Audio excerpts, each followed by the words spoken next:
ଜଗନ୍ନାଥ ଦର୍ଶକ ବନ୍ଧୁ ଆସନ୍ତୁ ବୁଲିଯିବା। ଆମେ ହଉଛେ ଚମ୍ପକେଶ୍ୱର ମହାଦେବ ଲିଙ୍ଗରାଜ ମନ୍ଦିରର ପାର୍ଶ୍ୱରେ ଥିବା ଇଏ ମନ୍ଦିରଟି ବହୁ ପୁରାତନ ଏବଂ ପ୍ରାଚୀନ। ସୁନ୍ଦର ଭାବରେ ମନ୍ଦିରର ଗଢ଼ା ହେଇଥିବା ସେଇ କାରୁକାର୍ଯ୍ୟ ମୂର୍ତ୍ତି ଗୁଡ଼ାକ ଅତି ମନଲୋଭା। ମହାପ୍ରଭୁ ସେଇ ଚମ୍ପକେଶ୍ୱର ମହାଦେବଙ୍କର ଇଏ ହେଉଛନ୍ତି ପାତାଳଫୁଟି ମହାଦେବ। ପ୍ରଭୁଙ୍କର ଗମ୍ବୁଜରେ ଶୋଭା ଚେମେରୀମାନଙ୍କର ଚିଣିବିଣି ଶବ୍ଦ ଅତି ସୁନ୍ଦର ଭାବରେ ଲୋକମାନେ ଆକର୍ଷିତ ହୁଅନ୍ତି। ମନ୍ଦିରର ଚାରିପାର୍ଶ୍ୱରେ ଥିବା ଦେବାଦେବୀମାନେ ମଧ୍ୟ ସର୍ପ ଏବଂ ଦୁର୍ଗା, ଭଗବାନ ଶଙ୍କରଙ୍କର ମୂର୍ତ୍ତି ବିଚ୍ଛିନ୍ନ ଅବସ୍ଥାରେ ପଡ଼ିଛି ଏବଂ ଏଠାରେ ଭଗବାନ ସତ୍ୟନାରାୟଣ, ତା ପାଖରେ ମହାବୀର ହନୁମାନଙ୍କର ମୂର୍ତ୍ତି ମଧ୍ୟ ଏଠାରେ ପ୍ରକଟିତ ହୋଇଛନ୍ତି। ଇଏ ଏକ ସୁନ୍ଦର ପରିବେଶ ମଧ୍ୟରେ ହନୁମାନଜୀ ବିରାଜିତ ତଥା ଲୋକମାନଙ୍କର ସେହି ସାହାଯ୍ୟ ସହଯୋଗରେ ଆଜି ଏ ମନ୍ଦିରଟି ବିଭିନ୍ନ ଉପାୟରେ ଠିକରେ ହିଁ ଚାଲିଛି। ଚମ୍ପକେଶ୍ୱର ମହାଦେବ ହେଉଛନ୍ତି ଏ ଜାଗାଟି ଆଗରୁ ଯେହେତୁ ଜଙ୍ଗଲ ଥିଲା, ସେ ଜଙ୍ଗଲରେ ନାଗର ଚମ୍ପାମାନେ ବା ନାଗମାନେ ବାସ କରୁଥିଲେ। ଯେହେତୁ ଚମ୍ପା ବଣଟି ଥିଲା, ସେଠି ମହାପ୍ରଭୁ ଚମ୍ପକେଶ୍ୱର ନାମରେ ପ୍ରକଟିତ ହୋଇଥିଲେ। ମହାପ୍ରଭୁଙ୍କର ପାତାଳଫୁଟା ମନ୍ଦିରର ତିନି ପାର୍ଶ୍ୱରେ ଭଗବାନ ଗଣେଶ, ଭଗବାନ କାର୍ତ୍ତିକ, ମା ପାର୍ବତୀ ବିରାଜମାନ। ପରିବେଶ ଅତି ମନୋରମମୟ ହୋଇଛି। ତେଣୁ ଲିଙ୍ଗରାଜ ମନ୍ଦିରର ପାର୍ଶ୍ୱରେ ଥିବା ଏ ହେଉଛି ଚମ୍ପକେଶ୍ୱର ମହାଦେବ। ସୁନ୍ଦର ଭାବରେ କୂଅଟିଏ ମଧ୍ୟ ଅଛି। ତା ଭିତରେ ପାଖରେ ସ୍ଥାନୀୟ ଲୋକମାନେ ସେଠାରେ ବସି କଥାବାର୍ତ୍ତା ହେଉଛନ୍ତି। ପିଲାମାନେ ମଧ୍ୟ ଖେଳୁଛନ୍ତି। ସୁନ୍ଦର ଭାବରେ ପରିବେଶ, ଏକ ଅତ୍ୟନ୍ତ ମନୋରମ ପରିବେଶ ଭିତରେ ଏ ମନ୍ଦିରଟି ରହିଅଛି।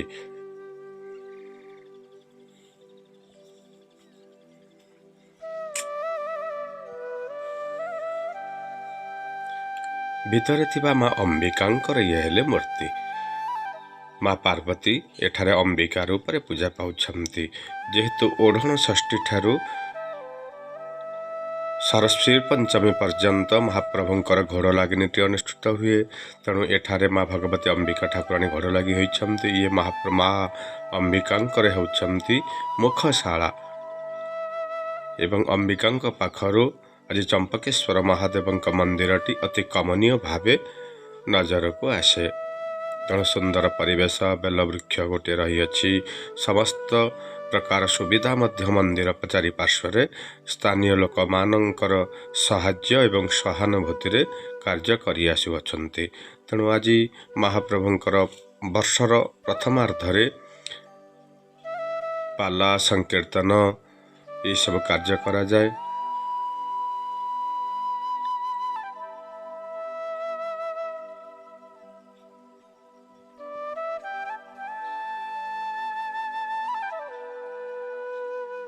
ମନ୍ଦିରର ବେଢ଼ାକୁ ଲାଗିକି ରହିଥିବା ସୁନ୍ଦର ବୃକ୍ଷମାନ ପରିପୂର୍ଣ୍ଣ ଅବସ୍ଥାରେ ରହିଛନ୍ତି।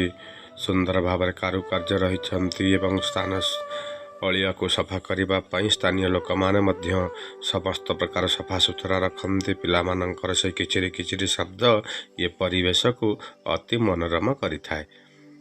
ତେଣୁ ଆପଣ ଆସନ୍ତୁ ନା, ଥରେ ଭୁବନେଶ୍ୱରର ଲିଙ୍ଗରାଜ ମନ୍ଦିର ପାଖରେ ଥିବା ସେହି ଚମ୍ପକେଶ୍ୱର ମହାଦେବଙ୍କୁ ଦର୍ଶନ କରିବା।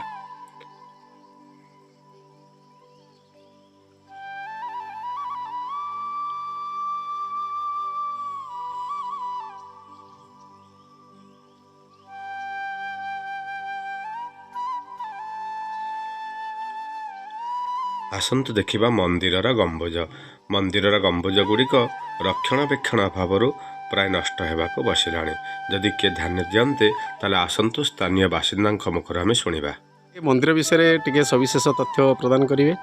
ଆଜ୍ଞା, ମୁଁ ହେଉଛି ସତ୍ୟଶିବାନନ୍ଦ, ଏ ସ୍ଥାନୀୟ ବାସିନ୍ଦା। ଇଏ ମନ୍ଦିରର ନାଁ ହେଉଛି ଚମ୍ପକେଶ୍ୱର ମହାଦେବ। ଇଏ 1300 ଶତାବ୍ଦୀର ମନ୍ଦିର, ବହୁ ପୁରାତନ ମନ୍ଦିର।